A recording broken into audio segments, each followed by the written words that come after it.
No programa de hoje a gente vai falar sobre logaritmos e a escala Richter. Os logaritmos foram criados em 1590 pelo matemático escocês John Napier e publicados em 1614. Onde os terremotos se encaixam nisso? Bom, os terremotos são a consequência de duas placas tectônicas que se chocam em determinada área e que causam tremores, e que são medidas de acordo com sua magnitude. Ela foi criada em 1935 por Charles Richter, que foi um sismólogo estadunidense, e Beno Gutenberg, que foi um sismólogo alemão. Essa escala foi criada para medir a magnitude dos terremotos e a quantidade de energia que foi liberada no foco de cada terremoto. Ela se inicia no grau 0 e é infinita, mas nunca foi registrado um terremoto que passasse do grau 10.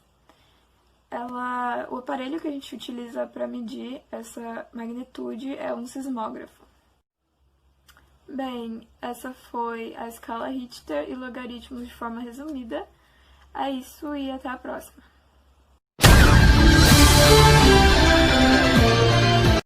Interrompemos a sua programação para informar sobre as secas do estado do Paraná.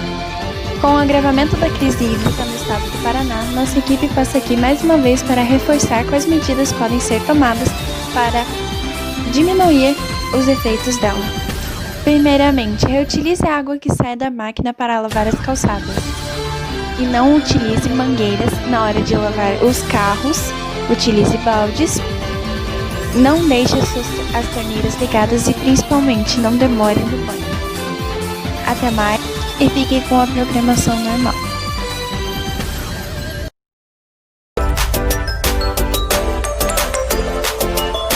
Olá! Bom dia, boa tarde, boa noite, tudo bem com você? Espero que sim. Eu sou o Dr. Gabriel e hoje eu vou ensinar para vocês sobre as funções inorgânicas e como elas agem na agricultura hoje em dia. Então, bora lá!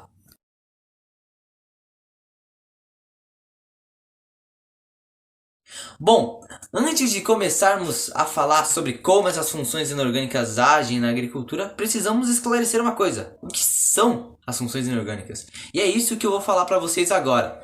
Então bora lá aprender o que são essas coisas. Orgânicas nada mais são do que as substâncias que não apresentam o carbono como elemento central, já que essa característica é presente nas funções orgânicas, ou seja, as substâncias que não apresentam o carbono como elemento chave pertencem às funções inorgânicas. Alguns exemplos de funções inorgânicas que nós temos são os ácidos, as bases, os óxidos e os sais, que são os mais importantes, mas nós também temos outros, como o exemplo dos peróxidos, superóxidos, hidretos, carbetos e sulfetos. Mas vamos ao que realmente importa: como a gente utiliza essas substâncias na agricultura. Então, bora para o próximo bloco.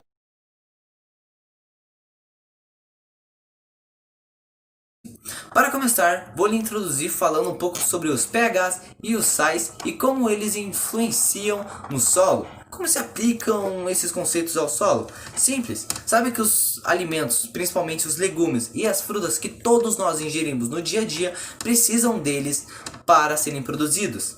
Por isso, eles estão relacionados à fertilidade do solo. O pH do solo exerce importantes influências nas plantas em geral. Já a acidez está ligada até mesmo à produtividade do solo, já que solos muito ácidos não são férteis, e é por isso que é de costume de agricultores fazer a correção da acidez do solo através de um método de neutralização, utilizando, por exemplo, a adição de uma base como CaO, o óxido de cálcio, ou popularmente conhecido como cal-viva. É válido enfatizar que o pH do solo varia de acordo com a região em que está localizado. As regiões ricas em calcário correspondem aos solos alcalinos, que têm o pH acima de 7.